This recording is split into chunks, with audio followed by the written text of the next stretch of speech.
Oh, that you see. Okay, so this week, a little bit of a change of pace, and we're going to be doing a little bit of review of the structure of the self-VM. And so you heard from Dave Unger last week about a lot of the motivation behind the self-VM and the language. What we're going to do this week is take a look at some of the internal structure. So, what we did a while ago was look at the specification of the Java VM, but we didn't look kind of inside to see how it's implemented. The specification just goes on and on and on and on and on and on. But for self, you'll find the specifications, really short. We'll be able to review the whole thing really quickly, give you a feel for what it does. And then we'll actually start looking at some of the internals. And even though this is pretty old stuff now, it's kind of 20 years since it was last under really active development, it's still worth, I think, studying. There's the sort of selfish, specious reason that I'm just familiar with this code, even though it's been 20 years, I still recognize it. But you'll see that if you look at the Hotspot JVM or the V8 VM that was written by Lars Bach, who did both of those systems, started both of those systems, or I imagine any of the other VMs he's written, you'll probably see a lot of familiarity in structure, because so many of the ideas were pretty influential and have been carried along. The only real difference, so the biggest difference, is that this is a uniprocessor VM. It was built in the days when you bought a computer, there was one CPU in it, period, unless you bought something big in a machine room. But if it was on your desk, it had one CPU. And it didn't look like that was going to change for a while, and 32 bits was where it's at. So it's got sort of 32-bitness and uniprocessor stuff just sort of really deeply baked in to how it's done. And the big deal in developing something like Hotspot was figuring out how to make it truly multi-threaded and scale. So that'll be the subject of forthcoming material. So I'm going to talk mainly to the sources as they currently stand, which is not exactly what I remember from 20 years ago. There's been a little bit of work, but I've been looking at them and there's not that much difference. There are also publications that span the period of about 87 to 95, when it was under very active development, the papers. And the material we're looking at today is mostly about the storage organization, which didn't change that much and was described in an early engineer's thesis by L. Jim Lee, which is a pretty good reference for it, but there are some differences between the thesis and what's currently there. So I'll try and keep it on the current version. So if you want to go and look at the source, you can go and check the source out. In fact, I'll be putting up quite a few fragments of source, and I'll put the names of the files in and stuff so you could go look at it. If you start at selflanguage.org, there's a pointer to the GitHub repository that contains the current version. And it's all written in C++. And you'll see that's sort of important.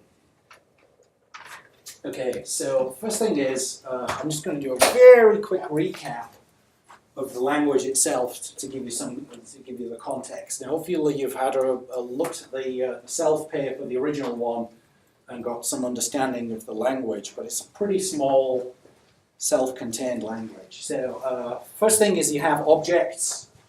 3 is an object, 4.2 is an object.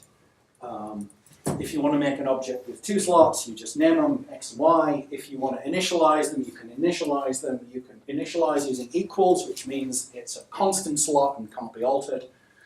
If you initialize using an arrow, then it's an assignable slot. Once you've got one of these objects that's like this, you can access the X field by sending X, you can access the Y field by sending Y, and you can set the Y field by sending Y colon with the argument. So this is an example of assignment. This will makes this object and assigns 5 to the Y field. And this is the textual form rather than the graphical form. We could do the same thing on the screen using the graphical form, but this is a little bit more concise. This is a textual form of nested objects. I'm making a rectangle with 2 sub-objects with an origin and a corner. In fact, I can show you that.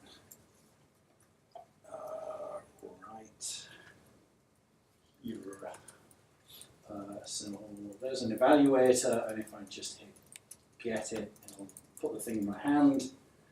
and I can look through and summon sub-objects and look at them, and it's all as I described.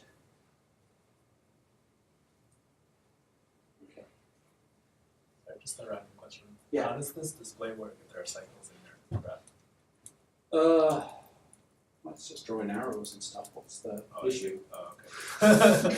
It just connects the dot with the thing it's pointing to. Okay. Do you mean if you have something that's self-referential? Yeah. It's easily, I don't know, I've forgotten.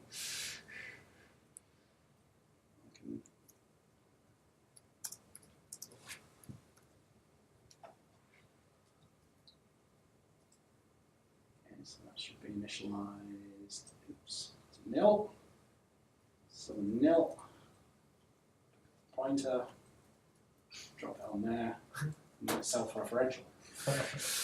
So if I say P, I should, yeah, just wiggles and says, I'm in. Okay.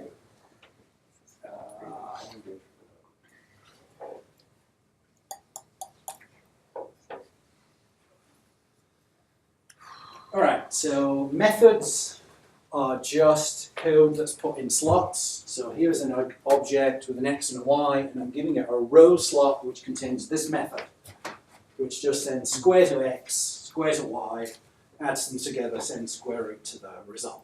And so if I get that object, if I put this in a variable, there must be a P declaration somewhere up there, set 3 and 4 to X and Y to 3 and 4, and call row, I'll get 5.0, the result of doing the square root with the sum of the squares. And once I've got an object, I can clone it freely. And there's a primitive in Self for cloning. It's a shallow clone. All the primitives in Self begin with an underscore. You can't write methods with underscores at the beginning. Those are things provided by the VM. And clone will just shallow copy an object. Straightforward enough. Okay, so I can also make slots that are parent slots for inheritance. So in this example, I had that one before with an X and a Y in a row. I'm making this object Q with a parent slot, and it's not a parent because it's called parent, it's a parent because there's a star at the end. So the parent slot is P, so this object Q is going to inherit from the previous one. It has its own X slot, which is distinct from the one in the parent object. And I'm giving it a row method, which just invokes the inherited row method and converts that to a string. So if I send X to this guy, the X will set this X, not the other X. Y will set the other Y, the inherited Y. And if I send row, it will invoke the other row, which will do X squared plus Y squared square root. But when it sends X to itself, because of the resend, you get this X, not the inherited X, as you would in any object-oriented language, right? Pick up the bottom definition, unless you're doing sort of the equivalent of super. So this one would take the 10 that's in here and the 10 that's in the upper object and do the calculation. Control structures are expressed using blocks, and block is just small talk speak for a closure. So anything enclosed in square brackets is a closure. And if I want to do a conventional if-then-else, what I do is I have an expression that evaluates to a Boolean, and I send it if true, false. So this is a compound selector. This is one message with two parts to the name. And I pass in two closures. And if you send that to the true object, it evaluates the first closure, and if you send it to the false object, it evaluates the second closure. So that's how if-then-else is done. Well, that's implemented in the language using the conditional behavior of dispatch to give you the yes. So this curious about the parentheses in priority, like when you send full to P and full to Q, and there's a symbol, like how do you decide that? Yeah, so the way it works is the unary messages, the ones with their arguments, bind most tightly. So if you want to parenthesize this, you parenthesize first P row, sending row to P, and Q row sending row to Q. And then binary messages, which are all these symbolic ones, bind to the next most tightly. So then we're doing the comparison. And then the keyword messages are the least bindy. And so the if true, false, this is, you can tell that this is the same thing, that they're part of the same message, because this begins with an uppercase letter. If this began with a lowercase letter, it would be another message. So every message begins with a lowercase letter, and continuation keywords all begin with uppercase letters. So this is a single message with two parameters. And these are square brackets, they're not parentheses, so that's just an object containing some code. Why was the decision made to have closures as part of it, rather than just having lazy semantics for the if true and false? Because you should ask Dave that, not me, but I'm sort of, projecting. Basically, it's the same message sending semantics for everything, and the laziness is in the objects. So in this case, objects that contain code can be evaluated later than when they're created. That's how it was done in Smalltalk. Okay. So this is actually, if you're a Smalltalk programmer, the only thing that would be different here is it didn't use the case convention for continued names, and so that would be an if false with a small I, but otherwise it would look just the same. Okay, and then you can also use closures to build other control structures. So the standard conventional loops are built the same way. So this is a message to a closure that passes another closure. You evaluate this one. If this is true, you evaluate that one, and it recurses. And I'll show you how that's implemented on the next slide. And then the only other thing is, in a closure, you can return by putting an up arrow before the last expression in a closure. And what that does, it doesn't return to the thing that invoked the closure. It returns to the method which invoked the method that bound the closure. So it returns from this code to its caller, eliding all of the stack frames in between. So they all just sort of disappear. So that's a way of breaking out of the loop here. This return here would break out of this loop and return from this method to its enclosing method. And that also is a Smalltalkism. It's kind of almost like a continuation, but not quite. You can only return from a block once. You can't return multiply. It doesn't keep copies of all the stack frames, for example. Okay. And then, so the only methods, the only ways of building control flow, and this will become relevant when we talk about compilation and inlining, because you have to sort of make everything out of this, is you get to invoke a method, which is your sort of standard method invocation semantics. You can invoke a block, so basically when you write this, it's a shorthand for making an object with a value slot, and the value slot contains a method whose code is this. So if you send it value, you'll run the code. You can also have parameters at the beginning and have a value with parameters. And then there's a primitive that just restarts a method from the beginning, and that's the only looping construct that actually built in, just other than recursion. So that just restarts the thing. So the implementation of loop on blocks is exactly this. You send a loop to a block, it evaluates the block and restarts this method. And it would just be an infinite loop. But if the block contains a non-local return or another enclosed internal block contains a non-local return, then that will break out. So non-local return is the other trick. And that's it. That's the entire language, more or less. I might have missed one or two tiny things, but that's pretty much it. The only other primitive I'm going to mention, primitive behavior, is that you have vectors which, unlike the standard objects which have named slots, have indexable slots. So you access a slot by number rather than by name. So that's a sort of a primitive capability that's built in. There are vectors of object references and byte vectors which can contain byte values, 0 to 255 in each slot. And there are prototypes, vector and byte vector, that you can copy to make new ones. So this says, this copies the prototypical vector, giving you a new empty one. This copies that, adding one element into the vector. So now we have a vector of one element containing 7. And this pulls out that element and passes that number 7 as a parameter to this guy, which copies the prototypical byte vector, making a 7-element byte vector with zeros in all of the figures. Okay, let's build up to how the actual system sort of works. So one clever trick here is the way in which methods are activated, or the model for method activation. So the model for method activation is when you invoke a method on an object, but you send a message to an object, you look up the slot corresponding to the name of the thing you sent. If that contains a non-method, you just return that non-method. But if it contains a method, you invoke the method, and the way you invoke it is by taking the method as a prototype for the activation frame. So the method has slots for the arguments and the locals. You basically copy the method as an activation frame. It happens to, of course, have code, so it already comes with its code. And you bind in the creation of the activation record, you add a slot called self as a parent, which points to the self of this message. So now the context of the method has the slots of the activation record as the things that are closest in scope, and then the slots of self are the next things in scope via the parent link.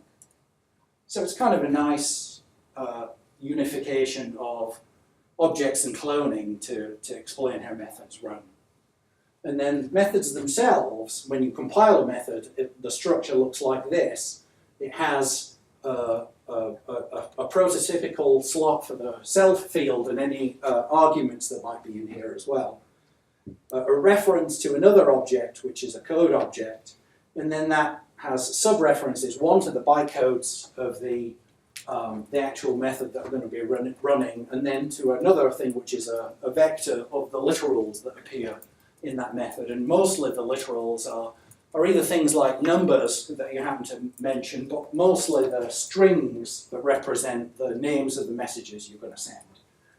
So if you look at this example, this is going to do, this is printing a point, so it's going to send print to X, print to Y, send comma to concatenate them, and that's the result. And so it's the first thing is a send of self of the 0th name, which is X. Then the next one sends print to the result of that stack machine, as usual. And then a comma is pushed onto the stack, and then we do the same for Y, and we send what's the comma being invoked here?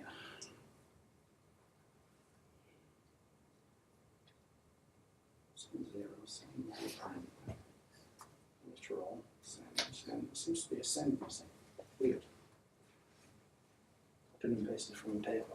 Oh well. But it's fairly standard kind of bytecode stack machine stuff. Now here's the difference with the Java VM. This is the entire bytecode set. This is it. There are only 8, at least in the original version. The latest version I noticed added a few because it was used as a way of implementing some other languages on top of self, and there was some branching bytecodes added on one or two others. But the original had conveniently 8, which was only 3-bit opcode. And the bytecodes push self onto the stack, or push a literal onto the stack with an index that tells you in that literal vector which one you're going to push. Send the message named at a certain index to the thing that's on the top of the stack, and if it has arguments, then pass the arguments to and pop the receiver and the arguments off, put the result back in their place. A self send is the same, except the self is implicit, and that's used a lot because the name of the language is kind of a pun here. A lot of the code is sending messages to self, and so this elides the one push of self in that case. A supersend is the same thing, except when you're invoking an inherited method by directly looking up a parent rather than sending to self. And there's this twist, which is because you can have multiple parent slots, you can choose which one of them to sort of do the delegation down. So that's this bytecode here. Almost never used in practice. So there's really only 7 that is actually commonly used. The non-local return bytecode, which exits blocks with non-local returns. And then, you've got these single bytecodes with indices, 5-bit indices. Well, 5 bits is not very much. So there's a single bytecode that says, here's another 5 bits to add on to the index of the instruction that follows. And you can have as many of those as you need to build up the index that you want up to the system limits of the machine, which is basically 32 bits there. So it's really very, very simple and clean. Not designed with performance in mind at all, right? It's a very clean, unoptimized kind of thing. The compiler is very dumb. It's basically just sort of matching up brackets and emitting bytecodes, very simple kind of AST walking thing. And the magic is all in the VM that has to take this and generate really good code when you write, say, a loop with some messages in it. So if performance is not a concern, what is the purpose of the self-send message? Does it do something special? I don't think so. I guess you could do it just by pushing self and doing the other one. I don't know why. I guess they had a space for an opcode, right? They have 3 bits. And why not fill the whole 8 out? I don't know. Yeah. I think minimally you could get by with just this. This is a shorthand for this one. And these two. Code size, but Yeah. So I think and it may be that in the very first one they had only the minimal 5, but this is just copied out of the paper, one of the early papers. Okay, so that's sort of that's what the VM is meant to do. It runs these bytecodes in a system that looks with objects structured as it was before, and it has to try and get some decent performance out of that. So we'll start looking at how it accomplishes that. Let's start with the heap structure, because it kind of follows on from last week when we were talking about generation scavenging. And this is a generational system. It has a generational heap structure and a collector. So it organizes the heap into 2 generations, a young and an old, and the young is split into Eden, from, and to in the sort of the classical way in the paper that you've hopefully read. And when I have this courier, this is the names of the files where you can find the source code. So I showed you the system running last week with the SPI, which is this graphical view onto the heap, and this is just a snapshot of one of those. So over here are the tiny little, this is the Eden and the from and the to, and then each of these is a segment in old space. So old space is segmented. You can add more segments as you're running, and in fact the system can give segments back to the OS if it doesn't need them. And each space is filled in from the ends inward. So this is sort of the diagram rotated 90 degrees. This is just a paste from our paper. So when you have one of these segments or one of the new spaces, you allocate objects from the left in increasing address order, but objects that contain indexable byte slots, those the byte parts are allocated from the right going down. And the point of that is that when you have a bunch of bytes in memory, when you look at them, there's no tagging. There's no indication of what the content is, right? If you look at one of those words, it could be anything if you put a tagged interpretation on it, but it certainly isn't going to be a reference. It's just a bunch of numbers. So you don't really want the garbage collector to be looking at those words. It's pointless. There's nothing there that's going to be an object reference. And so by segregating those bytes out into the upper part of the space, it means that the scavenger doesn't even have to look up here. It just scans this lower part. And this stuff gets copied, but it doesn't have to be scanned. So it's automatically segregating that stuff out. It also means that everything at the bottom is tagged uniformly, which gives us the ability to parse that area in either direction. We'll get to that when I show you the tagging scheme that's adopted. So we've got this split thing, and they just grow towards each other. And so the allocator has to check whether, there's basically 2 allocators, one for when you allocate an object without bytes and one when you allocate one with bytes. And the one without says, I'm going to bump this, is it going to bump into that guy? And the other one has to say, I'm going to move these towards each other with the 2 parts, the 2 fingers meet. Does the bytes area also get compacted? Yeah. Okay. Yeah, so both regions are compacted as they're copied. So you always end up, the pictures always look like this. A black thing at the left, a black thing at the right. Optionally, this one can be empty if you have no byte objects here. But you can't have bytes up here without objects down there. So if there's this, there has to be that. And then a white free region in the middle. So bump allocation of both ends going towards each other. Okay. And that's the same for all of the segments spaces in this thing. So each of these blocks in this picture is an instantiation of a class in the source code called space. So, and there are subclasses for old space and new space because the behaviors are a little bit different, but they basically behave the same. Okay, so the tagging structure. Every object reference is 32 bits in this system.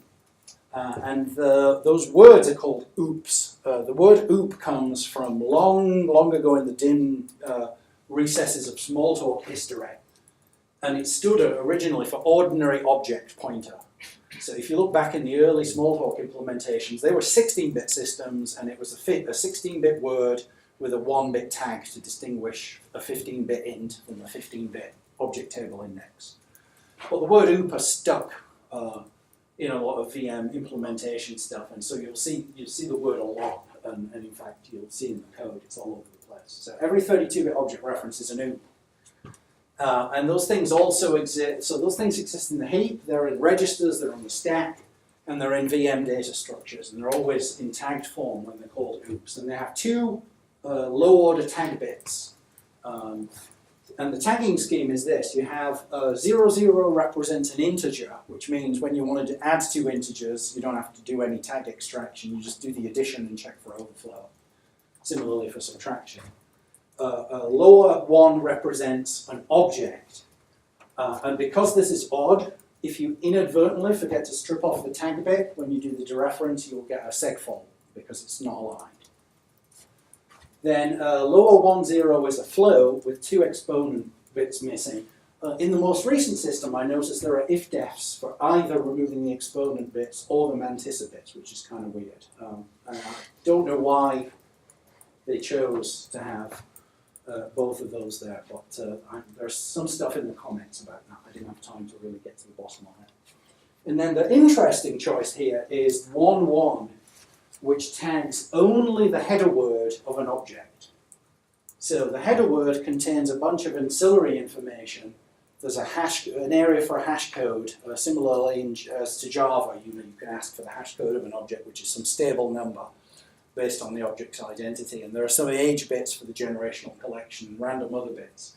But the important thing is that these are the only words in that left segment of the heap that are tagged 1. And so you can go from object to object, up and down, just by looking at the tag bits. You don't have to understand the structure in any finer detail than that. You can scan only for the marked bits, and that's used a lot in the system. You'll see as we get towards it that scanning the heap is an important property of this system, and that enables the construction of a really fast scanner. Yeah, so I said that. So because of the float tagging, is there a bunch of bit arithmetic to do a natural floating point operation? Yeah. Okay. Yeah. I think it may be that the representation is such that for some operations you can do a floating point number and only do some bit twiddling on the result to compensate for this bias, because I think this is in the exponent field. I see. But I'd have to check that to be really sure. That's dredged from the back of my brain.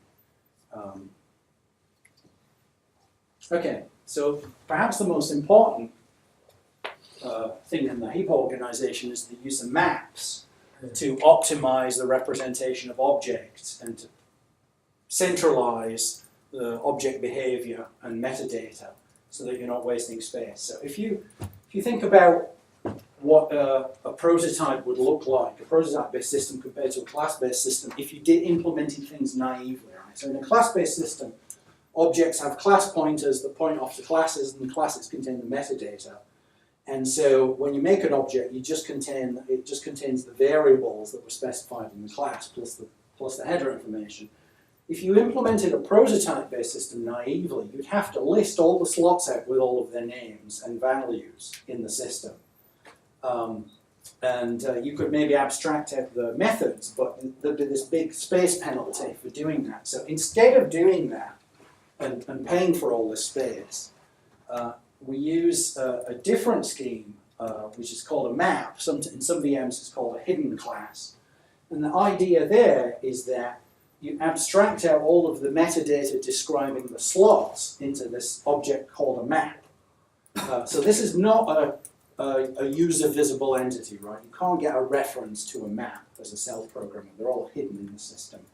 But there is one for every object that you manipulate. And what the map does is it contains a summary of all of the immutable parts of the object, which could be shared when you clone the object with another one.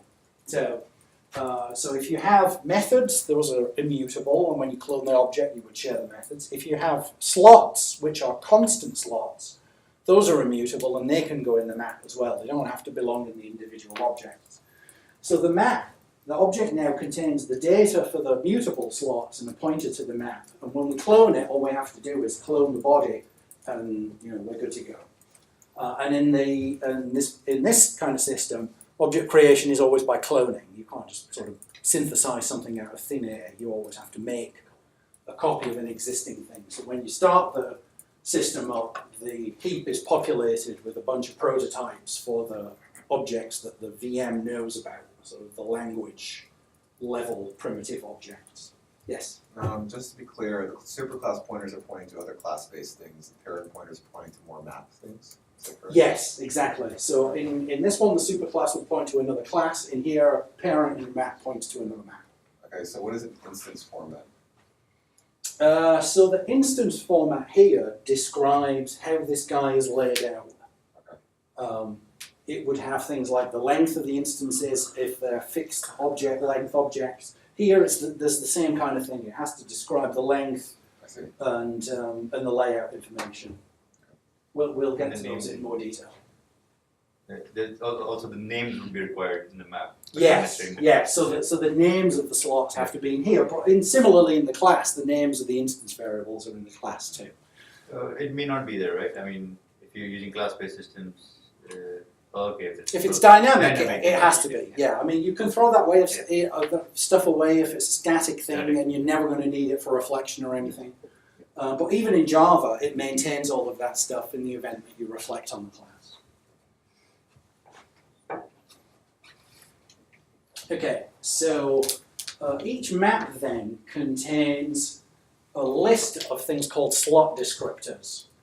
And a slot descriptor names and categorizes the corresponding slot in the object. So the slot descriptor has the categories are basically, firstly, is it assignable or constant? If it's assignable, there has to be a word reserved in the objects to contain the assigned value. And it contains, in the slot descriptor, the offset of that word in every corresponding object. If it's a constant data slot, then it just contains the value of the field. Methods have argument slots, which have to be distinguished from the other kind. So there's a tag that says this is an argument slot in a method. And then it also needs a separate bit to say whether the slot is a parent or not, and lookup has to proceed through that slot or not. And you can look up through constant slots and you can look up through assignable slots. Parents can be assignable or constant, either way. I don't think you can have parent arguments. I don't think you can. At least I've never written a line of code that did that. But I'm not sure whether it's, I don't even know what that would mean. But anyway, that's an interesting thing to look up. Okay, so these slot descriptors then sit in the map and describe basically all of the behavior and the layout for every object in what's called a clone family.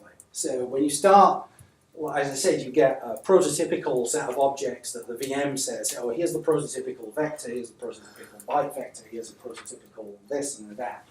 And then you clone things from there. And whenever you clone, by definition, it will be in the same clone family and can share the map. Now, we get to the point where you can start actually altering the structure of objects and what effect that has on maps later, because those are what are called programming primitives. Yes. So you said there's a bit for, is it a parent slot? So does that mean that it has an entry for example, if there's X defined in the parent of that object, does the instance of the object also say that yes, I have an X which is in the parent, or does it just point to the parent? So in the slot itself has to have a name in the map. It has to indicate whether it's a parent or not. If it's a constant slot, then the parent is in the value of the constant slot field. And most parents are constant slots. Okay. If it isn't a constant parent, then you just have an entry, an offset that says where in the object the parent is kept, the reference to the parent. Assignable parents are very rarely used. Very rarely used. They're almost invariably constant. Okay. So when you clone an object, the clone shares the map with the original. And that means the clone primitive is really quick. Basically, it's just a mem copy of the bits. So that's really fast. When you alter the structure of an object, and you can do that using a variety of what are called programming primitives, then you have to start doing stuff to the maps and mutate them. So for example, one of the primitives you can invoke says, here's an object containing some slots. Here's another object containing some slots. Build a new one that's like the union of the two of them. Add all of the slots from this guy to that guy, and make me a new guy that has... So if this guy has an X and a Y, and this one has a P and a Q, you get a new object with an X and a Y and a P and a Q. And so when one of those primitives is run, it obviously has to compute a new map for the merged object, or the mutated object.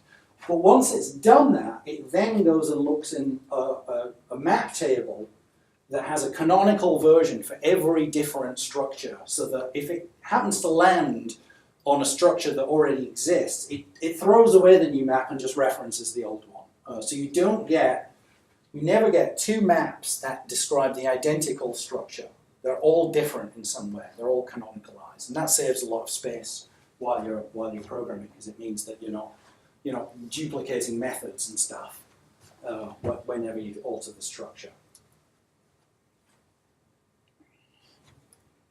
So the layouts of objects then look something like this. So I've listed just three kinds here. Here's your standard kind of named slot object. And then this is an object with index slots, but the indexes are, indexed elements are references to other objects. And then the other kind of object is the one that contains just raw byte fields that are indexable. So in the named case, you have a header word, and this is the marked word with a 1, in the lower bits. There's a map pointer to the map, and then the slots are just contiguously listed after that. And so the map has to describe what each of these guys is in the slot descriptors. The indexable, so this is a vector, has the same header and map pointer layout, but then it has a field which contains the length of the array of things that follows, and then there's the actual indexable slots that follow that. So this is used for bound checking whenever you access. And obviously, you can have multiple vectors of all different lengths, so each has to have its own copy of the length. And then the byte guys look kind of like that, except the bytes aren't listed directly there. We put the bytes off in the upper part of the space, and we have a pointer here. So we're paying the price of an indirection to get at the bytes, but we've segregated them off into this other space so we don't have to scan them. That was a good trade-off way back when memory was only 10 cycles away, 20 cycles away. For modern, for modern programming languages, how they do the method name lookup? Do they just do a hash table and then? It varies by. Do they just do a string compare on all of it? So. How does it? Well, so there's two parts to that. The answer there. One is what does the language mandate in terms of the lookup algorithm, and then the other is how is it implemented. Most do sort of string compare logically, and this logically does string compare too, but it avoids those string compares like the plague. So there's all sorts of lengths gone to avoid having to do lookup by string comparison. Instead, there are all these caching schemes and other schemes to avoid them. But the simple implementations of things tend to just do the string compares. Yeah. Okay, so one thing that this doesn't address, some languages like JavaScript have the ability to have the object sort of add slots as the program is running, and that's assumed to be a common operation. This doesn't. This assumes the structure of an object in a running program, at speed is constant. We're not going to add fields to it dynamically while it's running. There's a fairly big performance hit when you do that. Those things are assumed to be invoked either by the programmer or tools running on behalf of the programmer to do mutation, but there's no assumption that running programs will do that regularly or that they have to be optimized. So in a later lecture, we'll look at how we do variable structures and try and get those efficient. But this system didn't even try to address that problem. Yes? Clarification. So even using the programming primitives, you cannot change the structure of an existing object. You can only create so yes, you can. I have an explanation of that in detail. It's basically, the programming primitives are written in a functional way in that they always make new objects. But then when you're done, there's a way of taking a new object and saying, this new object now is going to stand in place of this old one. Oh, okay. And that's the way that sort of loop closes. Okay. I'll show you that. That's right at the end of the slide deck. Okay, so we'll take a little bit of a digression now into the implementation. You've been writing VMs now in C, and you've probably discovered for yourselves now, it's kind of tedious doing this in C. You end up with an awful lot of unions and structs and tags and macros and, am I one of these and am I one of those? And you have to come up with all these functions which either dispatch based on the type of the thing that you're doing inside the function, or you have multiple functions with slight variants on the names that you have to do your own dispatch. And it's just like a massive pain in the neck. So it would be much nicer if we could program our objects in an object-oriented style in the VM, and Self manages to do this and sort of aliases in a clever way C++ objects onto Self objects such that you can do object-oriented programming at the VM level to implement the object-oriented programming at the Self level. And there are a couple of tricks which are fairly, subtle that I think are worth explaining on how it does that. So you start with the observation that simple classes and structs, simple classes in C++ and C structs are basically the same kind of thing. They're just sort of template overlays on a piece of memory. They give you a description of how fields are laid out, and you can point to anything in memory, do a cast and say, okay, I'm going to pretend that this chunk of memory now looks like this object. So it gives you a way of looking at chunks of memory as objects in C++.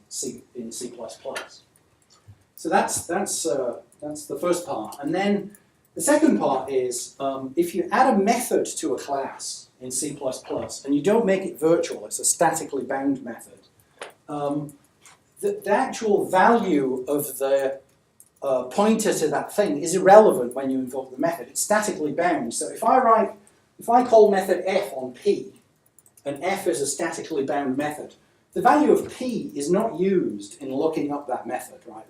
The call to p is bound at compile time, and this is irrelevant. This can be null, right? In fact, I've seen programs written that test for this equals null in such methods. It can be anything. You're just going to call this thing, and all it's giving you is a namespace. So you end up with a class name : f, and it's just going to call that. So you have a way of invoking methods in objects, which are just these overlays on memory, which costs you nothing other than, and gives you this nice sort of namespace organization. So that's sort of the basis of this. But then the thing is, you want to do some number of virtual dispatches on objects, because otherwise you just end up with building the dispatches by hand in all of your code, which is the thing we're trying to avoid.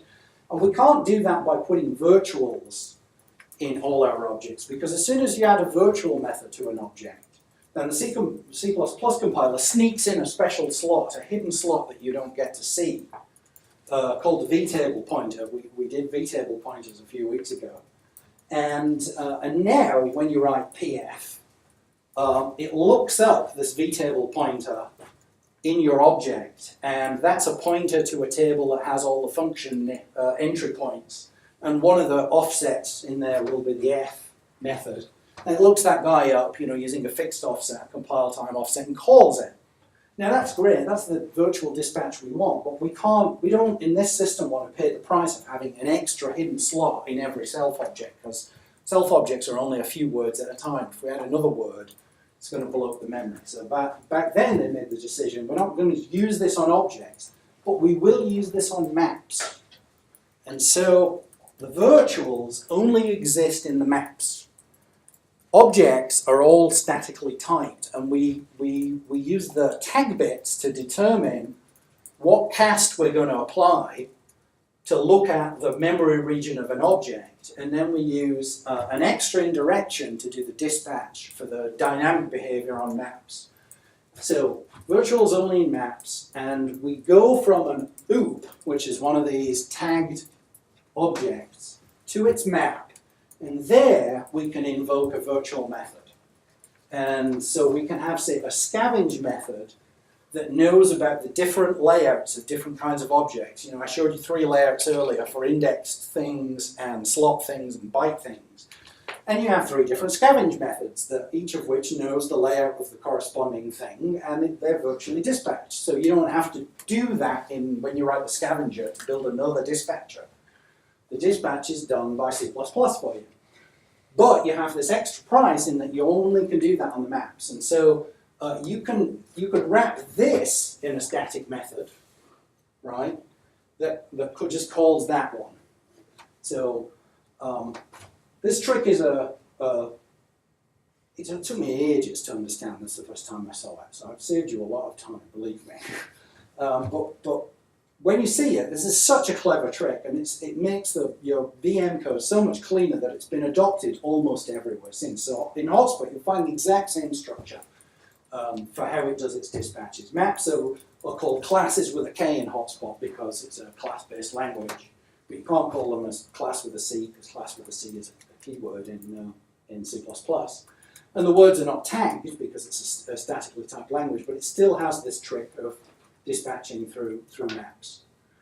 V8 has interestingly gone a different way, using visitors and templates rather than this trick.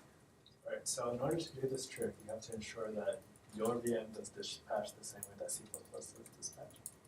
It's going to do the C++ dispatch using some bits in the heap that it is going to assume the layout of. So the vtable pointer, this is the next couple of slides. Okay, so we start with an OOP. We want to go from the OOP to the map. That's straightforward. That's what this code looks like. So that says, okay, I'm being given an OOP class is a star OOP class is the same as OOP. So this is a method on OOPs which is going to give us the corresponding map pointer back. And so what this does is it pulls out the tag.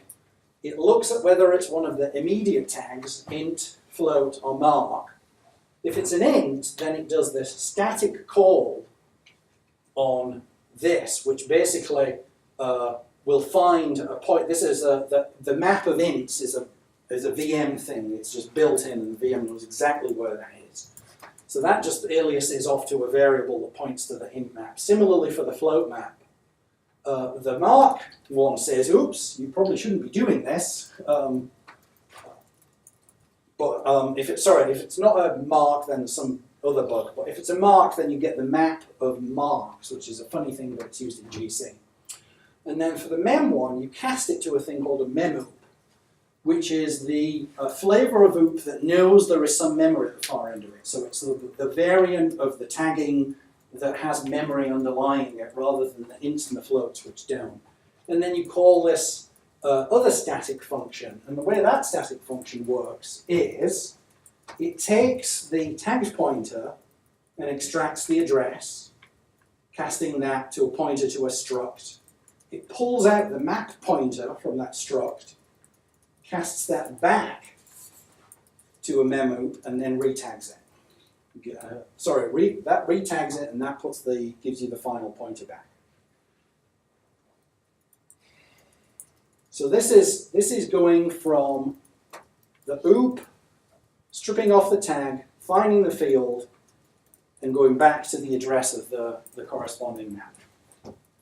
So you end up with a pointer, a naked pointer to the map in the end.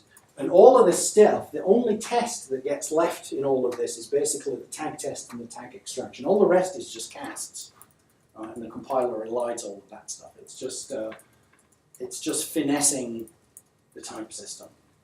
So this does add an extra layer of indirection at runtime, right? Because instead of looking, if you were to use virtual methods in and represent objects with C++ objects with virtual methods, you would just have to look up the v table. If you put the, so if you put the v table in the object, that would save you a level of indirection. Yeah. But the problem there is the v table at the end of that pointer is constructed by C++ at compile time. So how do you add self methods or methods from some other language into that v table? Right? You can't. So you can't use it for the language level dispatch, only the VM level dispatch, and the price is you'll pay for a word in every object, and plus your GC has to know that that thing is there and to do nothing with it, because you can't move the things around that it points to, you just have to skip over those words. So all of this is to align that word, basically, yes. If you were willing to pay for the price of the virtual, the v table in every object, you could just write virtuals on the underlying object. Okay. So what do maps themselves look like? Well, unsurprisingly, they also look like heap objects. So they have a header and a map field. And the map has a map, which is the map of all maps, and in fact is the map of itself. Basically, it just closes off the loop. And then after that, here's where the vtable pointer lives, in this field. So there's this interesting distinction that when you convert a map OOP to a map star, you have to add 2 words of offset to get to this guy, so that you can now do your virtual dispatch through the vtable pointer. Because the C++ system is going to assume that your pointer is here. So there's an offset price to be paid when you do this conversion in either direction. And then after that, you have the fields in your C++. So the way this is structured is there are 2 C++ classes. This guy has these 2 fields, and then this guy adds the virtuals, and the vtable pointer always gets added in when the class goes virtual. So that's why it's in the middle. Then after that, we have a field that says how long the objects are that we're going to instantiate from this map. How many slots are in the object's description, which is not the same as the number that are in the body, right? Because you can have methods and you can have constant slots here. There's an annotation field which contains some metadata from the programming system, and then there's a bunch of slot descriptors. These are structures. These are multi-word structures, and the number here corresponds to the number of slots. So this length is defined by this field. So if the vtable pointer is created by the C++ compiler, it wouldn't have a tag that the GC would understand, right? Because when the GC would be scanning over map objects in the heap, right, it would get confused with whatever the 2 bits of the vtable pointer would be. Right, and how is that finessed? Unless it's like always 0, 0 and it's interpreted as an integer. I think that's the solution. Yeah. They're always word aligned, and so they look like integers. Okay. I think that's the solution. Yes. So there are all these interwoven little decisions, right? That. Yes. This doesn't make like non-portable assumptions about the C++ ABI. It's highly non-portable. Yeah, I mean, generally speaking, when you're writing a VM, you're relying on a whole bunch of undefined behaviors in C or C++, which just happen to be all implemented the same way by standard compilers about, casting integers to pointers and addressing things that are outside of arrays and assuming that you can start with this pointer and do some arithmetic and get to some other pointer validly. And all of that stuff, at least in K&R, which I'm much more familiar with, says it doesn't have to work, right? It can, the behavior can be I delete all your files in your home directory. It can do whatever it likes. But compilers tend to all have the same kind of behavior because they all more or less run on the same kind of architecture these days. Way back when, things were different. When I did my Smalltalk VM, the first version of that ran on a word-addressed machine, where byte pointers were word pointers shifted with an extra bit to distinguish the low-order byte. And so if you didn't get your casts right, you segfaulted. And there were certain kinds of arithmetic you couldn't do. But generally speaking, these days we all run on byte-addressed machines, and all you have to deal with is endianness, maybe. And this stuff just sort of seems to work. But when Lars comes in a few weeks to talk about V8, I think a good question would be, was the move away from this trick to templates and visitors in V8 to avoid the non-portability, or was there some other reason? I think that would be an interesting question to ask. So your V-table pointer, so this map is the objects that you're creating in the language, right? So this is like yes, the this is the metadata. This is like the class for those. So you're replicating a V-table pointer that's probably the same in a lot of places, right? Yes. Like a very Yes. few number Yeah. of, There's most maps are going to be slot maps describing slot objects, and they'll vary here, but they won't vary in this field. Okay, so you have like 4 or 5 like heap types basically. There's more. I'll show you the hierarchy actually on this slide. So these are the heap types. Okay.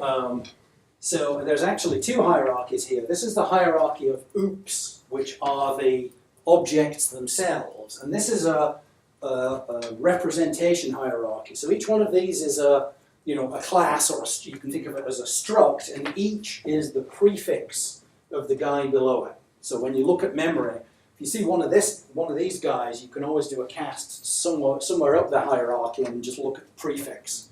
So each one just adds more fields that are known about by the VM. The map hierarchy, however, is a behavioral hierarchy using vtables and kind of ISA descriptions. So this doesn't describe a layout, but it describes a behavior. So you can call a behavior in here, and it might be implemented in terms of the inherited behavior, or it might augment it in some way.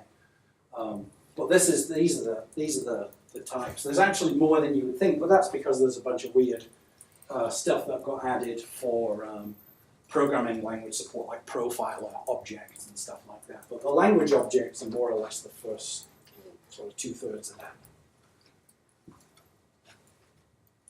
So you would end up with a whole bunch of vtable pointers that point to one of these guys. Actually, mostly, as I said, it's going to be almost all of them are going to be this, and then there's going to be a few of these others. But because in a running system, every map has many instances, the actual overhead of the vtable pointers is not super high. There's not like thousands and thousands and thousands of maps in this. There's kind of one per language level type, constructed. If you think of a particular object construct as a type, there's one map per each of those. So the convenience is probably just worth it. Yeah, it's we're talking about sort of kilobytes, tens of kilobytes of wastage, and those duplicated pointers, not megabytes. Okay, so this is as I said, the structure. So you see at the top, OOP divides into the immediately tagged things. SMI is small integer, flow, mark, and mem. So mem is a thing with memory. For no reason that I can understand, there's this single subclass that's a mem thing that's full of OOPs. I think those could be merged, but I don't know why they're separate. And then it divides into the different kinds of behaviors of the things that have memory. So maps are distinct from objects with slots, and then the slots things divide into things that have indexable and byte-indexable things. Strings are special because they're needed by the VM for doing lookup. And then you have a bunch of other stuff that's in support of various other somewhat more obscure features. And then the maps sort of look similar. There is some correspondence, but it's not a structural correspondence. You can usually, for one of these, you can usually find the corresponding guy over here, but they're not in the same hierarchy. And yeah, any questions on that? Okay. So let's have a look at an example of doing allocation now in the system. We want to do fast bump allocation, but we want to be able to do it in our C++ style. And so The main entry point to the allocator is in this class called universe, which is a singleton. It's the universe. It's the sort of the entire system, and so you can call this passing in the size, which is the number of words you want to allocate. And then there's some of these have these booleans that basically describe failure semantics, but we'll ignore those for now. This guy wraps the call onto the new generation and says, here, make me an object. And that guy hands off to Eden and says, here, make me an object. And that guy looks internally using alloc object local and tries to make an object. If that fails, then he calls the more general thing, which is, give me some more. But the fast path thing is this code here, which, as I said, is a bump allocator. So obj_top is the field inside a space that says how far we've allocated from the left. We increase it, see whether it's going to bump into the bottom of the bytes. And if it isn't, we just return the new pointer. Otherwise, we say, sorry, can't do it. And then if we can't do it, then this guy will fall back to this other case. All of these are inline C++ things in the class file. So all this code just disappears, and you end up with basically just the increment and the test. And all of the extra is just like there for the benefit of the programmer. In the slow path, if we fall through that case and we don't get a path back, then we have the slower allocator, which is in a space. It now records, okay, maybe it's time to do a scavenge, and sets a bit. We can't just trigger a scavenge at arbitrary points, because this is a compiled system, and the compiled code only registers the locations of pointers on the stack at certain places in the compiled code. So you can't interrupt an arbitrary PC and trigger a collection, because you won't find all the pointers. You just don't know where they are on the stack. You have to be at what's called a GC safe point, where there's a record of where all the pointers are. And so what you have to do is you have to set a bit that says, I would like to garbage collect at the next opportunity, please. And there's a little poll behavior that says, okay, now we can garbage collect. So so that just registers the request for scavenging. If we have, so all the spaces in each generation are chained in a thread. Each points to the next one in turn. So we just say, if we have a next one, then we're going to try there. If we run out of those, then we're going to start in the old generation. And you notice this is the allocator in a new space. In the old space, there'll be some other fallback behavior, which is different from this. And so this is all structured to basically try and make the fast path as minimal as possible, and then the secondary path, reasonable in cost, but not super cheap. We're now in the realm of doing function calls. Are these GC safe points? So between two safe points, what happens if you need to create an object and you happen to be out of? You better have some space in. This is why there's a fallback into the other spaces. Right, you're going to look in the other places. Okay. And you better have some space there, because otherwise you die. Okay. And I'll show you what the compensating mechanism for that is in a few more slides. Okay, so how do we actually do the scavenge when the scavenge comes? I'm going to elide the part about doing the routes for now. So assume we've scavenged all of the routes, and we're now going to go through each of the spaces and do the scavenging. So the first thing we do is, for each space of the old generation, we're going to scavenge the old to new pointers that are there, and we're going to use a card table to do that. So there's this thing called scavenge recorded stores, which uses a card table. You remember I talked last week about a card table is a byte vector. Each byte summarizes some amount of the heap as to whether it may contain an old to new pointer. In this case, it's hardwired in that each byte summarizes 32 words of the heap. And so when you call scavenge recorded stores, there's the sort of obvious loop that walks down the byte array looking for a 0. Remember, the 0 is the one that indicates a marked card, because it's quicker to set a 0 than to set a non-0. When it finds a 0, it applies this macro to each word in that 32-word region in turn. So it's unrolled the loop explicitly to make this as fast as it possibly could be. So to visit a word, we pull out the contents of the word, we check if it's tagged as a pointer to an object, a memory pointer. If it is, and the pointer is pointing to new space, which is simply a bounds check on the address range of new space, then we call the scavenge virtual, and the scavenge virtual directs through to the map, and the map knows the structure of the underlying object, and then can do the appropriate thing with that. That does the copying and the forwarding, or returns the forwarding pointer. It's already been copied and gives us that back, which we can put back into that word. And we summarize whether any of the, so new byte is a global to this macro.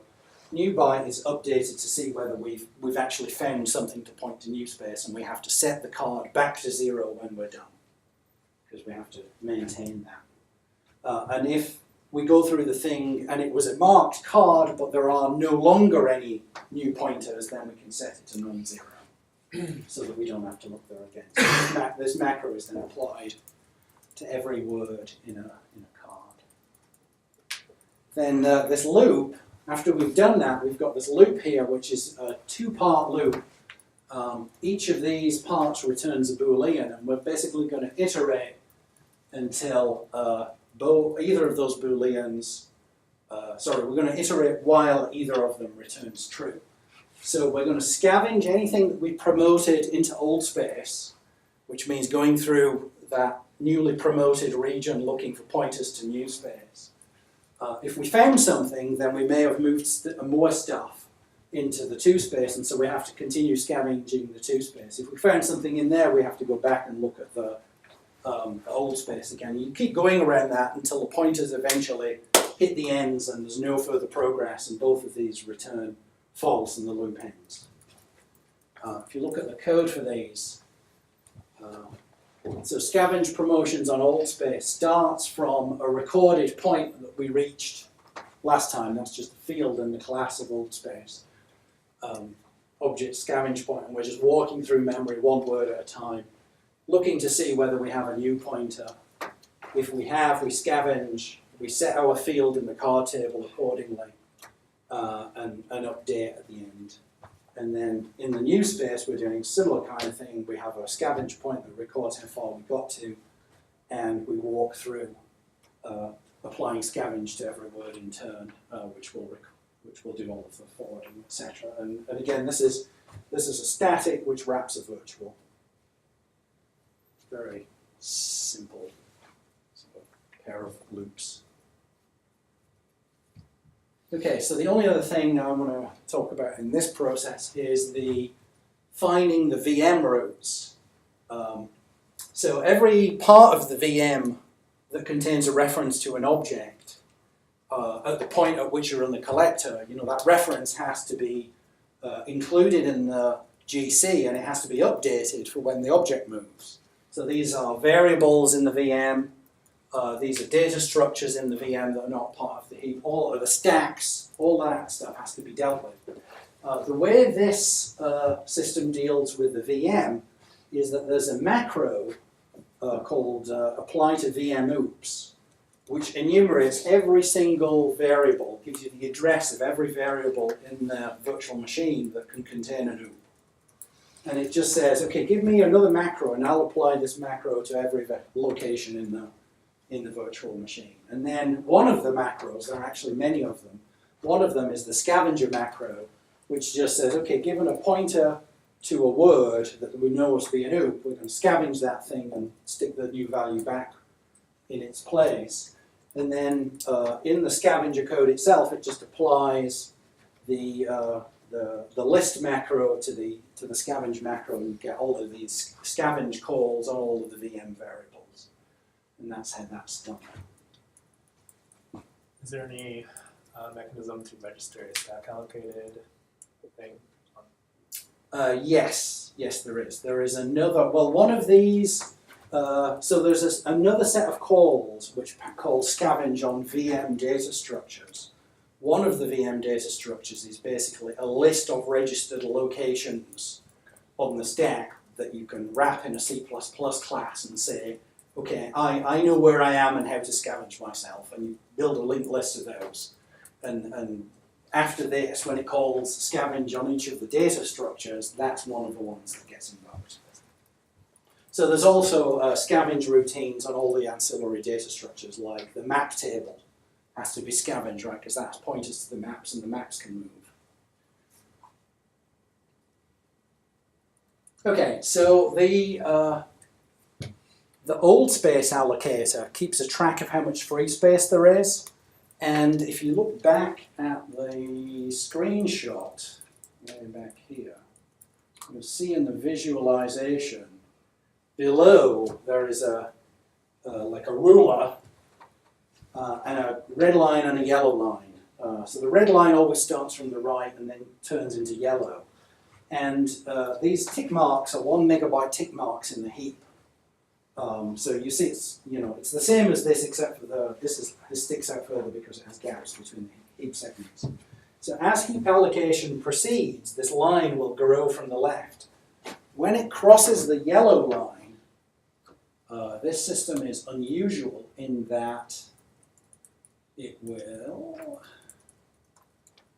will wake up a self-level thread and say the yellow line is crossed. And the self system can set where that yellow line is. It will say, I crossed the yellow line you set earlier. Do whatever you think is the appropriate thing at this point. And it can choose to either call a primitive to invoke a GC. It can allocate another segment in the heap. It can do both of those. It can do neither of those. It can delete all the files in your home directory. Whatever it chooses to do as its policy, it does. It's all self-code and it can do anything it likes. And the idea is the yellow line should be set far enough back that it has enough working space to be able to complete whatever it's going to do before it runs out of space. So it tries to adapt to, the default implementation tries to adapt to changing behavior. So if it sees rapid growth of the live area of the heap, it'll say, oh, better make the heap bigger. If it sees that it runs a GC and a lot gets given back, it might give some segments back to the OS. If it sees that a GC takes a long time relative to the amount it collected, then probably you need more heap space because you're running out, and so it gives more. So it tries to, basically there's an adaptive little algorithm that tries to do the right thing. This is all self-code. The red line is for when that self-code hasn't done the right thing, and that's the VM, like, I got a GC now, because I can't guarantee that I will finish the GC if I have much less than this amount of space. So when the red line is crossed, the next opportunity, the next safe point, the VM kicks in and just forces a GC of the whole system. How carefully do you have to write the self-thread so that it doesn't run out of memory while it's taking care of things? If the yellow line is any reasonable amount over the red line, not at all. It's easy. I mean, unless you're going to allocate some huge amount of stuff in there, you don't really have to worry about it because things like the closures and the control structures will all be scavenged. Those aren't going to make it into hold space. As long as you don't do something remarkably space hungry that causes those things to be tenured, you're fine. I never had to worry about that when I was trying that. Okay. But, so if you happen to trigger a full garbage collection, it won't break the system. No, you'll just get a long pause. And the goal here is to try and optimize the space usage so that the disruptiveness on the user is minimized, right? You're making the best use of the resources you've got and you're not giving them long pauses in which you accomplish nothing because you didn't reclaim anything. But, if you drive it into extremes, you'll get extreme behavior. It really works hard, for example, to not make a heap that's bigger than physical memory. Because if you run a garbage collector on a heap that's bigger than physical memory, the machine starts sort of walking across the table as the disk bangs back and forth. So it tries to avoid that case. But if you really need that much memory, it will okay, on your head be it, and give you more memory. It won't just arbitrarily quit, when there isn't space. It will only quit when it's really, really run out of virtual memory space. But it might be painful before that point. The whole goal of this is really to avoid having the programmer to think about a heap allocate, MX what's the MX value of this application? Who knows? Okay, so you don't ever set that here. It's just managed adaptively. Okay, so I was going to speak a little bit about programming primitives. So the programming primitives are the things that are invoked to modify the structure and/or behavior of objects. So the idea is you're in the environment, you see stuff, you want to add new slots, you want to change methods, you want to join things, you want to split them apart. But programs, when they're running, applications when they're running, aren't expected to do that. These things are, it's okay if they have, like user level response times rather than like microsecond level response times. The most common use of this is when the parser is parsing source and it's constructing the corresponding objects. So it says, it reads a description of a slot, it says, I've got this object, I'm going to add a slot to it, I'm going to add another slot to it, I'm going to add another slot to it. So those happen in quick succession during parsing, and you want to make parsing of source reasonably fast. So the way this is done in the VM, generally speaking, is it adopts this functional approach, whereas it always makes new copies of things. It doesn't mutate maps in place. It sort of copies by adding, or copies by removing, or copies by joining things together, or whatever, because it's just clean as a programmer, and there are a lot of tricky cases to deal with.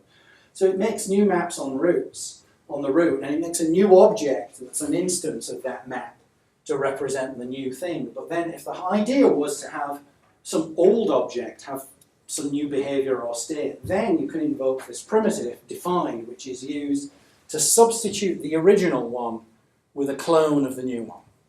And so the idea is, here's our original object which has an X and a Y, and the programmer has decided, I don't like X and Y, I want P and Q now. So I'm going to give you a P and a Q, and I want you to make this object look like that one. The way it does it is it first clones that, and the reason it clones it is because the clone, by definition, has no other references to it other than the reference that's held by the VM. So we don't have to go off and find references when we do that. So you clone that, and then you make all the pointers point to the other guy. So that's the sort of the basis of the programming primitive. Now everything that talks to this thing talks to that thing, and as far as they're concerned, it's just changed its shape or behavior or whatever it is the programmer wants to do. There are one or two interesting tricks in the implementation of this. As I said, most of the invocations of this are during parsing, where we're repeatedly just mutating something to get to a description that's represented by the source file. And so most of the things being mutated were just created and hence are in the young generation. So when it comes time to search for all the pointers and update the references, we can use the same remembered set implementation to avoid scanning the whole heap. If the thing we're pointing to, we're going to switch, pointing from is in new space, then we can just invoke the same routine that scans through the card table to find all the pointers to that guy, and update those without having to do a scan of the whole heap. And that means that we're doing an operation that's proportional to new space plus card set size rather than proportional to heap space size, which makes it a little bit faster. So that's a nice trick. And then I mentioned also that it's important to be able to scan the entire heap and find references to objects. So if that trick fails, for example, we're mutating an object that's been sitting on the screen for minutes and it's now in hold space, we need to scan the entire heap looking for references to that thing to update them. So we want the scan to be fast, and this is where the marks come in. So it scans through the heap, not looking at the object structure at all, looking for the words that contain the reference that we're about to change. And then we need to go and find the object that those are in, and to do that we can scan backwards to the header. So this is a fast scan, and you can find the objects, containing objects if you like. If they need some kind of notification or whatever, or you need to do stuff on the screen to update them, that's another way of doing it. And then a final twist is the naive implementation of that would have two tests. Have I found the thing I'm looking for, and have I reached the end of the space? And this loop is so tight with cycles that it just puts a copy of the thing you're looking for at the end of the space as a sentinel beyond the end of the heap, so that you don't have to do two tests, you only have one in the loop. And so on the machines that this was built on, it could basically consume the memory bandwidth was doing the scan one. Okay, so not sure we'll be doing this or exactly what this will look like, but it'd be interesting to add cloning and maps to Feeney, and Patrick and I are discussing what that might look like as an exercise or a twist, but that's not formally assigned yet. Sorry, question about the previous slide. Yes? So the reason the scan needs to be so fast is because we're looking for pointers to the young generation, but most of them are not going to be. Well, it might not be, yeah, so the object that you're mutating might be an old object, and so it might not be in the young generation. It could be anywhere in the heap, and you have to find all the references to it and update them. And so you want a fast scan through that can update the pointers. There are also scanning things that are used in the programming environment. So for example, you can say, please give me all of the references in the heap to this object. I would like to see where it's used. And the same scan thing is used to aggregate all of those things and give you a vector back of the pointers. Okay, so I think we should take a break. 10 minutes. And after the break, you can go over the... Great, okay, not too much to talk about today because, sorry, Mari, I'm a little lost on your computer. Put that over there and hit the down arrow, I think, or the right arrow. Yeah, Okay, right arrow. cool. Right, so today I thought we'd talk about the bytecode interpreter and compiler system.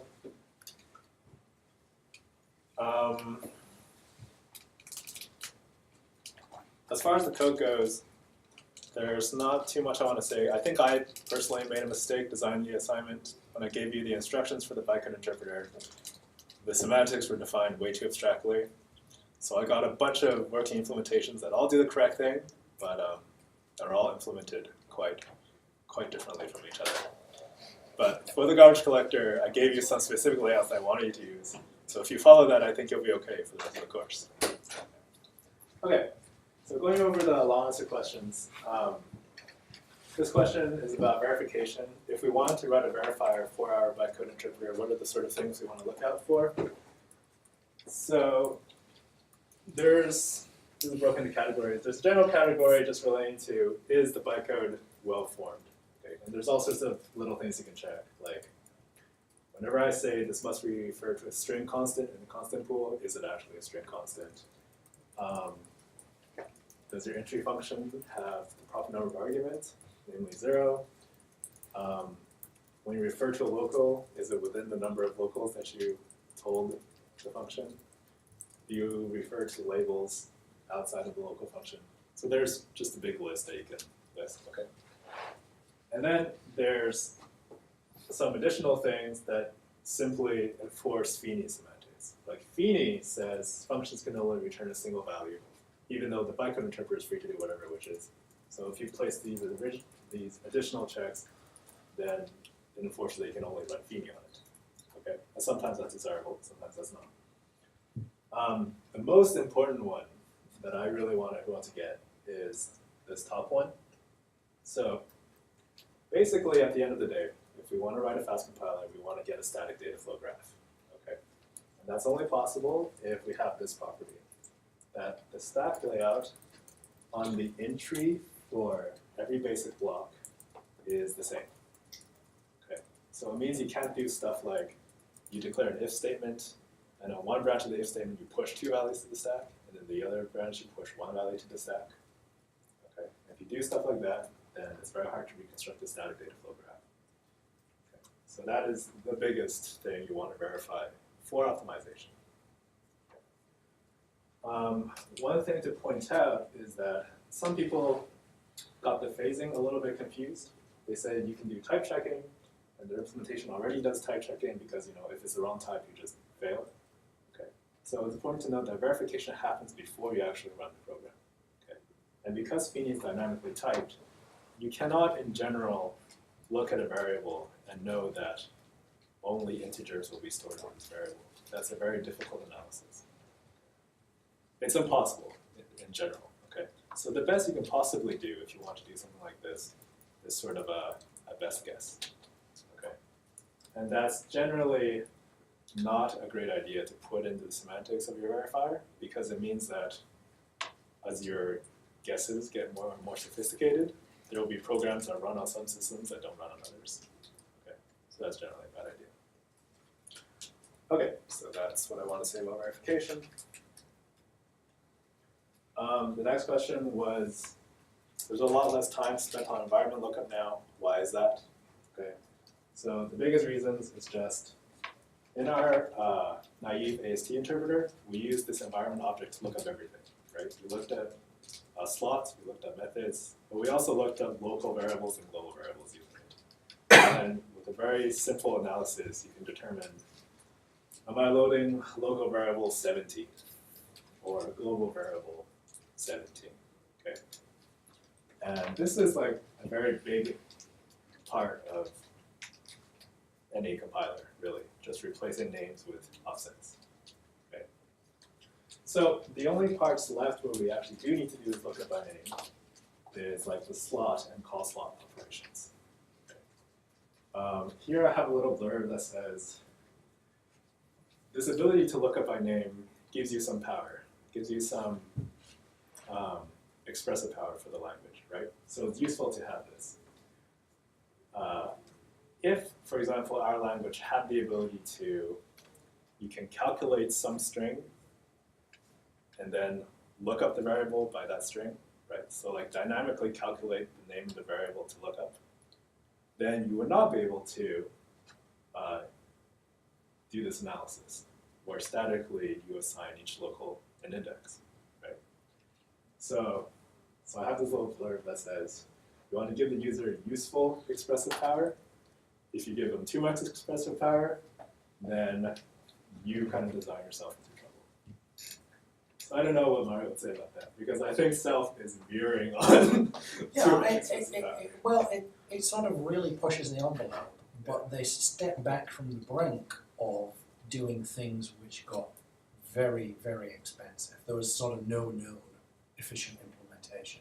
Right, like So- adding fields to Yeah. objects. Yeah, so everything that's regularly done and encouraged by the language is expressed efficiently. Right.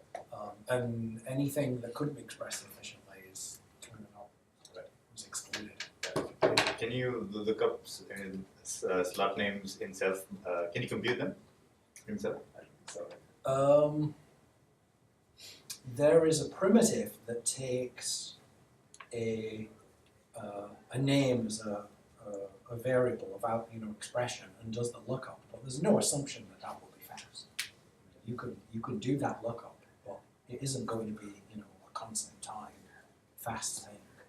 It's used by the programming environment for searching for things maybe, but you would be strongly discouraged from doing that in an application. So Perl is one of the languages I have in mind that allow you to calculate the name of the variable to look up. So Kind of hard And to write PHP a as compiler well. for a language. yeah, I think you can't even parse Perl at compile time. You have to Yeah, run right. it. Yeah, it's Humans can't just parse a virus, though. sorry. Humans can't parse a virus. Yeah. Okay, so that's the main thing. The next question was, I asked you, there's a bunch of additional control flow operators, break, continue, return. How easy is it to implement using the bytecode interpreter, right? And everyone answered, it's very easy. The VM itself doesn't need to change. Really, the only thing that changes is the compiler. And this is great. Okay, so AST interpreters are particularly easy to write if your host language matches your target language, more or less, right? And if they don't, like if you wanted to write a Prolog AST interpreter, it would be very difficult. In fact, probably much more difficult than designing a bytecode machine. Okay. So I would say a bytecode machine is like a general technique that you should know. And AST interpreters you should use when convenient, but it's not always convenient. So some of you may be taking the programming language prelim. This inherent difficulty between expressing control flow in an AST interpreter and a bytecode interpreter is related to something called big step semantics and small step semantics. Okay. So those of you taking the prelim might want to read up on that. Okay, this was a fun question. I asked you if you wanted to reverse engineer a Fini bytecode program, how much information can you get out of it? And the surprising thing is that you can get a lot out of it, right? So slot names, method names, global variable names, they are all preserved. No inlining happens, so the encapsulation is all preserved. So what is lost? Local variable names are lost, that's one. And high-level control flow constructs are sort of lost. They're replaced with labels and go-tos. Same with any concept of scoping, right? So you can always go back from high-level the control. So we can always go back from labels and go-tos and interpret whiles and ifs. If we know if you know the exact implementation of the compiler You're right. and it uses the reversible algorithm, then yes, Yes. we'll know that. well, you can always generate some whiles. Right, and- exactly. Except they can It create an exponential explosion if they want to. Right. So you can make it very hard. And then the scoping is, when you write your program, you can declare your variable I in like the consequent branch of an if statement. But the compiler lifts all that up to the function level. So you kind of have to recreate where you think the programmer defined this variable. Okay? And this isn't just a hypothetical question. If you run any of the myriad of Java decompilers out there, I have a question about that, just that one. Sure. Because initial values always have to be supplied, the first assignment to a variable is where the declaration would appear. that's true, except that the compiler Could be shares the same slot for many variables, right? So that makes it a bit trickier. Yeah. Right, so if you run a Java decompiler, what you often see is you see a bunch of local variables with garbage names declared at the front of the function, followed by a bunch of not very idiomatic looking control flow structures, right? That results from the decompiler trying its best to infer the control flow structures from these labels and go-tos. And you don't necessarily lose concept of scoping because of Phoebe, you have to, the first time it has to be set. Yeah, that's exactly what Albert said. But the compiler often shares slots for variables. Right, so you'll end up with the same name oftentimes in the same, right? So these, if you called it local 3, that's the slot 3, then you end up local 3 one area and local 3 another area. But they may be declared in different scopes in the source. Right, no, that is certainly possible. So basically you do your best. This is the information that's lost that you can put in a lot of work to recover. Okay. But everything else is kept.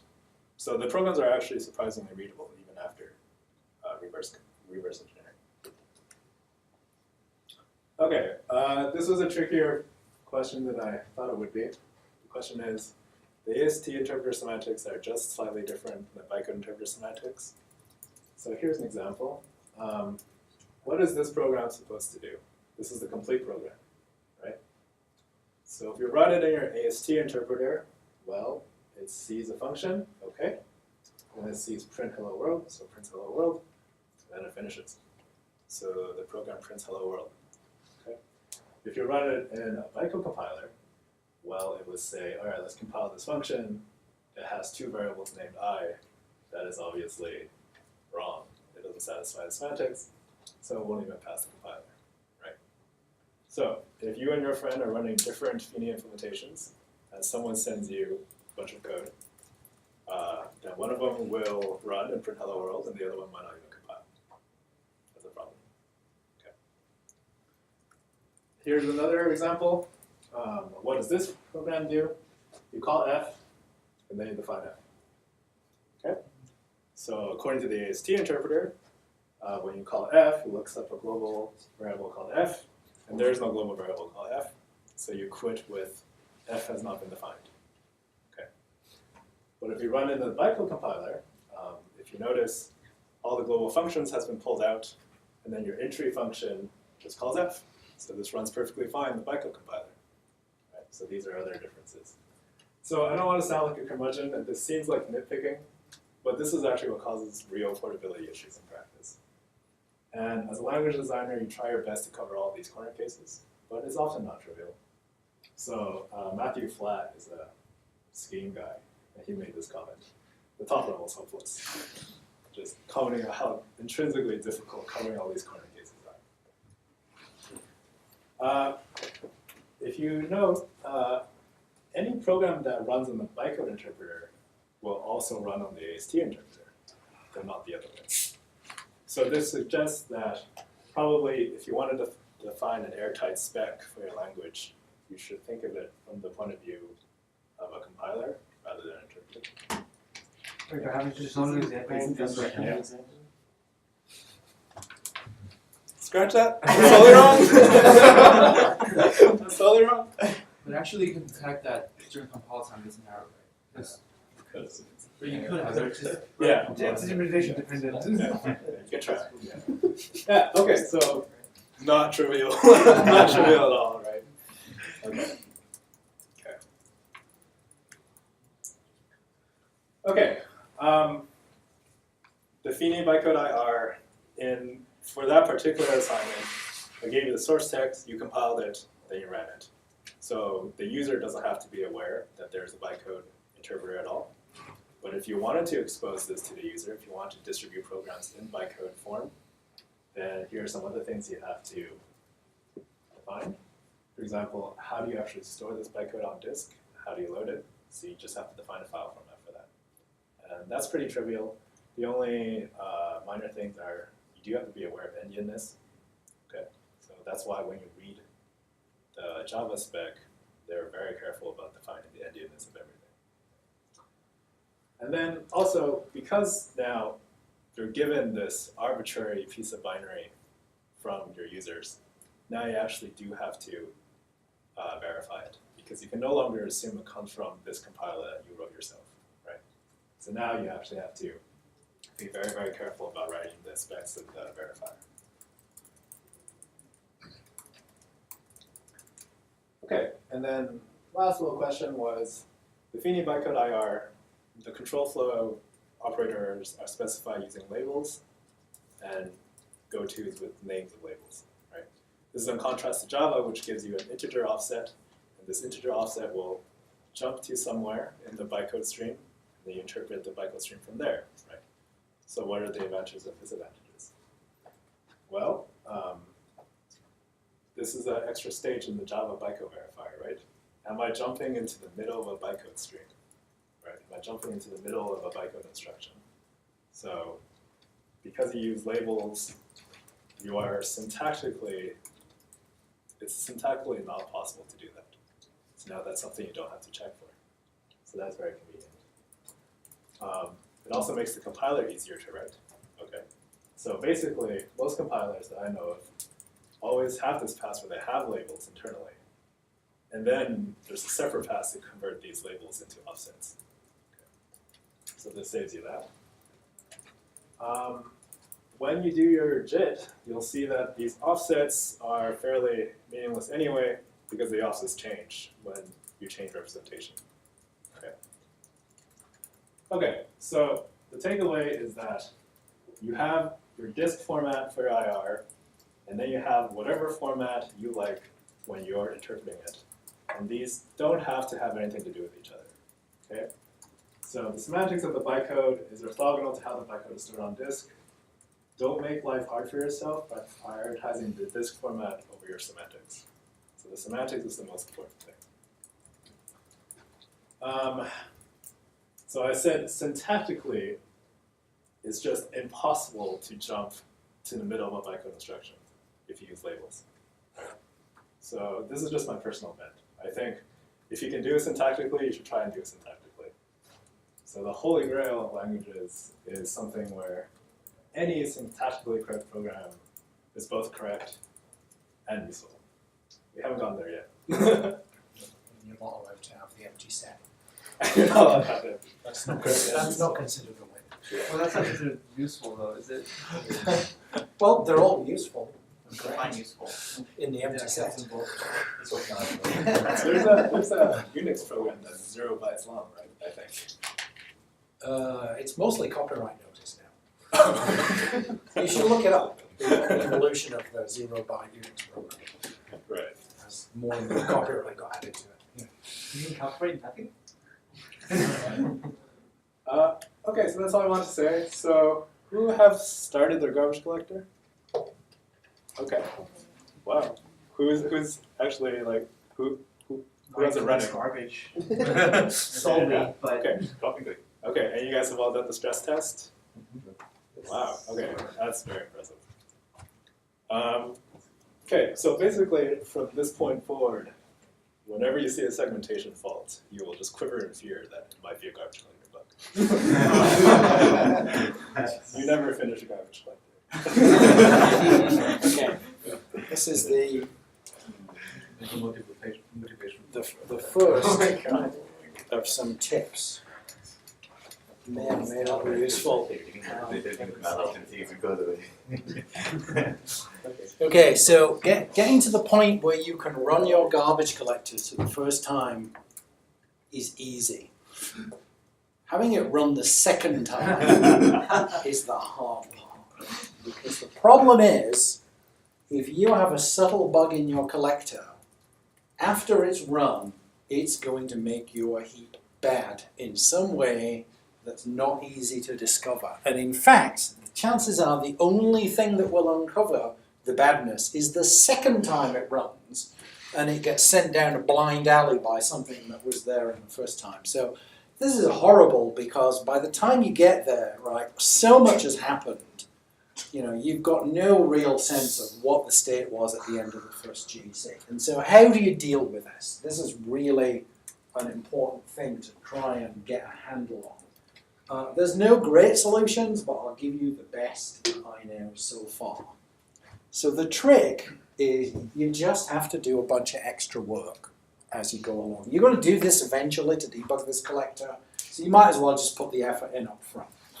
What you want to do is write for every structure, particularly the heap in the garbage collector, but for any other structure that might contain references, an invariant checker that checks the sanity of the entire heap in every single detail, every bit, every byte, every word, everything. And so, for example, you want to check that all references in the heap point to the start of a valid object. You know, that's non-trivial because you have to know where the objects begin to check that, right? This is why having all of this redundancy in the way the thing is laid out and the structures is important because it gives you a way of checking and cross-checking that things are correct.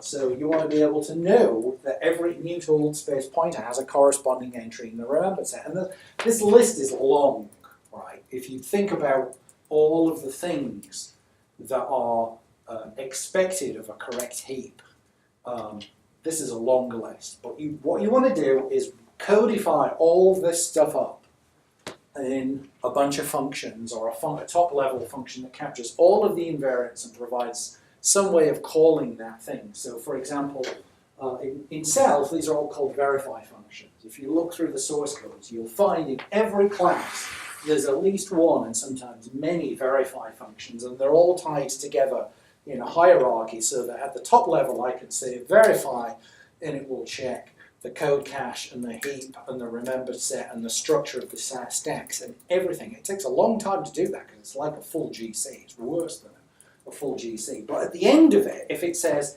everything's good, then chances are everything really is good, right? Unless you're making mistakes of the level of, you know, the answer should have been 2 and instead you returned 3. You know, then this is going to find problems. In particular, what you want to do is make this stuff invocable before and after every major state change relative to the verifier. So if you have a verifier for the heap, invoke it before you do a GC and invoke it after you do the GC. If it falls over before you do the GC isn't going to make it better. It's only going to get worse. So the thing is then you have to back up and find out where did the badness come? Was it there at the previous GC? And you end up doing kind of this binary chop on the world. You know, you run a program and it crashes, oh, it's dead. All right, so let's run a verify before the last GC before the crash, assuming it's all deterministic and replayable. Or just turn it on for every GC, right? And watch it go and see if at some point it goes bad, whether it dies between GCs or during a GC. And similarly for all the other structures, you want to be able to turn this on and off. And so command line flags as to ways of turning things off, a configuration file that turns things on and off, have it invocable from Theme. There's an idea. All the self ones can be invoked from self level. You know, all of these options are good options, and also, you know, sometimes you want to be able to, you know, in the middle of your debugger, just say, oh, I'm in the middle of the debugger, you know, let's just verify that things are okay. But obviously, when you do that, you have to think about whether the invariant really does hold, right? If you're in the middle of a GC, you probably can't call the GC, you know, the heap verifier, because you're probably, you know, in the middle of some weird state that only gets fixed up at the end of the GC. So this is a useful thing to do. The one thing I forgot to put on the slide is have some way of invoking them that turns them on a lot. So if you look in the hotspot code, there are flags that say scavenge a lot and GC a lot and, you know, various things like that. And they force certain operations to happen on a regular basis. So for example, if you want to really test your GC at every single opportunity. If there's a bug in it, it will go bad real quick. You won't have to wait for a lot of code to run. It will go off very, very quickly. So you can force things that are, you know, nominally idempotent kind of operations to just happen a lot and see whether you can force an error. Because if you can force an error, the sooner you can get to the point where the error state happens, the easier it is to debug. If you don't have to run for 5 minutes and then figure out what's going on, if you can run for a second and figure out what's going on, life is much better. So that's the first bit of advice. And actually, that's the end of today's lecture. So we're a bit early today, and you can all go off and debug your garbage collectors. And next week, we'll start looking at compilation. I'll send out the reading. It's probably going to be the polymorphic inline cache paper, which will be something useful to start with.